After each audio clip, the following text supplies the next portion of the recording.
Teeing off to raise money for Amy Beverland Elementary. I'm Brian Bondus with what made this year's golf outing a huge success. The vet takes out about a baseball's worth of fat from the dog's stomach and puts it into tubes like this. From there, it goes through a series of treatments to separate out the stem cells. We're told one of the first responding officers here at the scene was shot in the forearm, and the man who shot him has now barricaded himself inside of a home at the 1100 block of McDougal Street.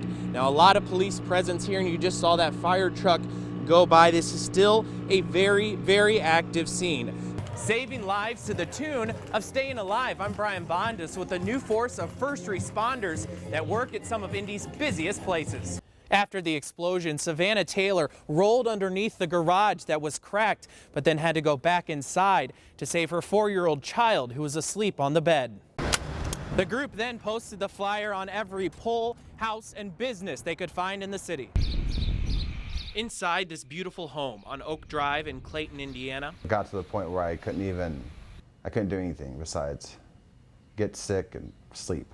Lives Russell Broughton II, but until last week, he lacked the very thing he spent his life fighting for. I didn't want to act like I was acting for a handout or pity, but it really just came to a point where my family was struggling, and I wasn't the father I wanted to be or the husband, because dialysis was everything. After nearly a year of dialysis treatment, Broughton turned to social media to plea for a new kidney. His call for a new way of life was answered. I almost feel like that we're expected as people to give.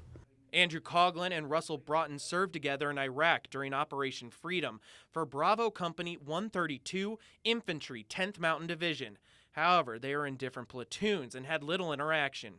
The bond between people in the military is a crazy thing, and the bond between infantrymen is sometimes more, but this is a bond this is lifelong. I mean, he put his life on the line directly just for me, and we barely know each other before.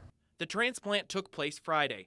Coughlin's children sent their blessings to these heroes through this video that's been seen more than 5,000 times on Facebook. Coughlin, now a Wounded Warrior employee, says he was just doing his job. I wasn't doing it, for any reason besides to help him, to give him a quality life, to give his daughters a father and give his wife, the husband that they all deserve. We can't ever thank Andrew enough, ever. But Andrew knows, and I've told him, you're now my son, and you always will be. And I love you, and I respect you, and I thank you for it. And my wife feels the same way.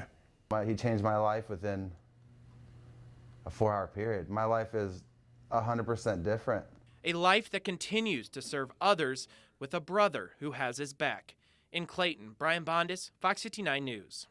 The city of Fisher City Hall is just one of many government buildings in town not accessible to people in wheelchairs. Now, city leaders want to hear from all people with special needs to find out what other problems exist and what needs to be fixed the soonest. I hope that, number one, we gain a lot more respect as people of this community, that we're thought of as a valuable and contributing factor here.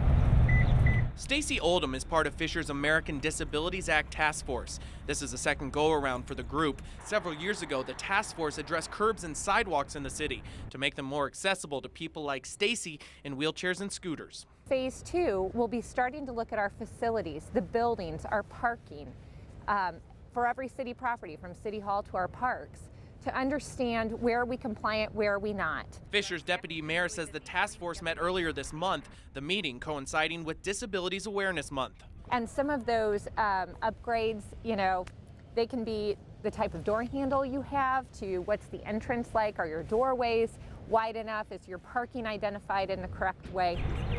Oldham says she wants the group to focus on education and enforcement, educating the public about people with special needs and informing that group about resources available to them, also enforcing current laws. She says she often sees people abusing handicap spots around town, leaving her nowhere to park. For someone like me, what that means is I pull in and I don't have a place where I can unload this scooter.